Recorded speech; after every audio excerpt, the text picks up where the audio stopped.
Hey guys, I just wanted to take some time to show off a cool feature I have set up in my computer. Basically, the coolest feature of what I'm about to explain is the ability to run all instances of browsers in the cloud and then send them to your computer over WebRTC. So basically, that means if there's any sort of malware in a website, it will be run in the cloud and then disposed of instead of making its way to your machine. So we can go to like google.com, and now you can see when I right click, it shows a different context menu than it normally would. And that's because this website, this Google, is, first of all, you can see I'm signed in here, but I'm not signed in here. And that's because this instance of the website is being run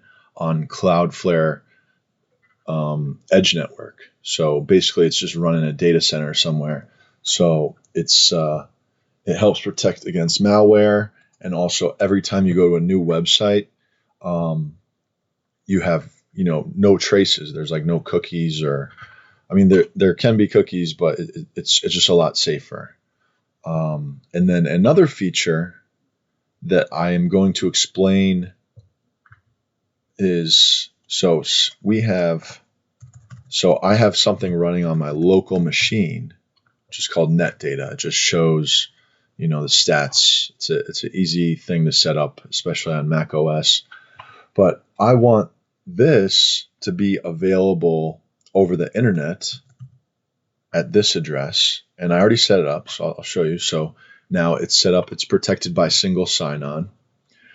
And basically, to get this working harmoniously with the Cloudflare Zero Trust VPN network, which is required for doing this browser isolation stuff where you're running all your browser windows in the cloud. Basically, to set those two up, what you have to do is set up a split tunnel. So there's this, so we can see split tunnel. I already started adding records to make this possible. But basically, to get Cloudflared, which is the thing that allows you to set URLs up for all your locally running programs, accessible by DNS, you have to use Cloudflared. So it's already running but I can just show you what it looks like when I run it.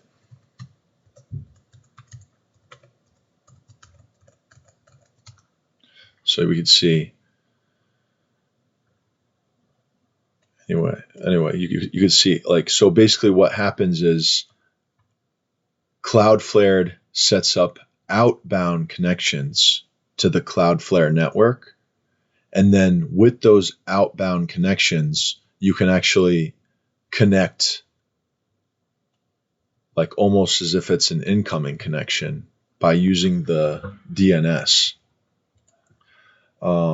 So anyway,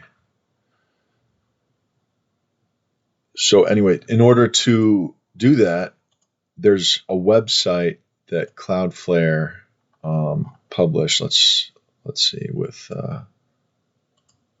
so first of all, I'll just show you so this is the Zero Trust dashboard. And in order to set up the split tunnel, you go to Settings, then Warp Client. Then you'll have to make sure you have a device profile set up. And then we can go to Configure. And we can see it has all these different options for setting up. You can disable the ability to disconnect from this. You can auto connect if you want. There's just tons of different things, and there's way more use cases than what I'm explaining in this video.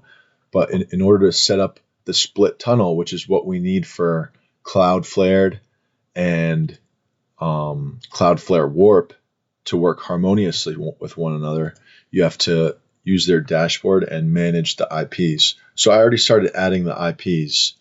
You can see they're right here, but we can Google Cloudflared firewall settings. Maybe this will.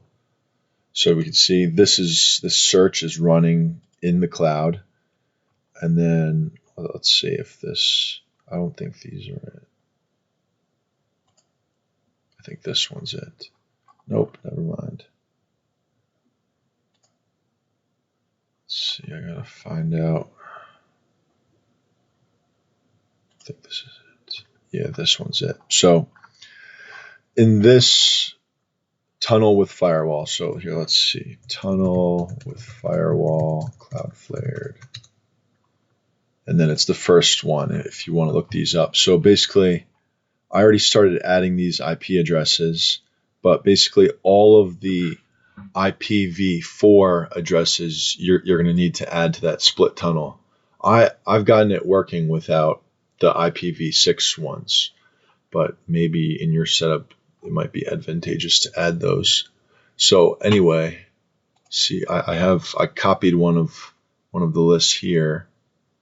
We can just add this. So I'm gonna copy this. Then in the manage split tunnel settings, I go here, and then I'm going to try adding this one, and we added it. So 113. Do we have? So we have, okay, so I'm just going to finish these.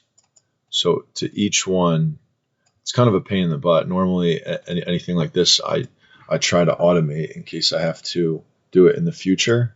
But for this particular case, I'm not automating it because I'm sure it's like a pain in the butt to work with the APIs to manage this stuff, because there's just so many options with this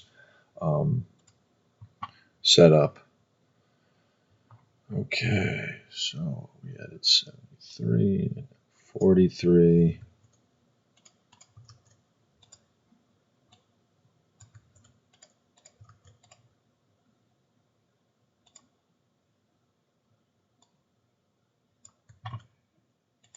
This is the last one.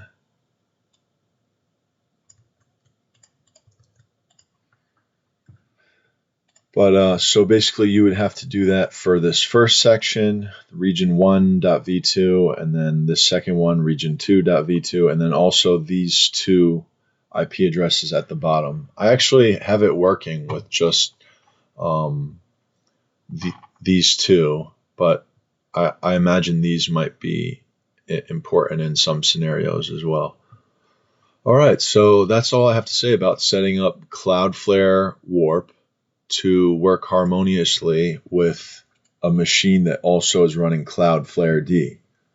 Okay, thanks for watching, and make sure to check out my Install Doctor project, which automates the setup of stuff like this, but for a whole system with a whole lot of useful tools. All right, bye.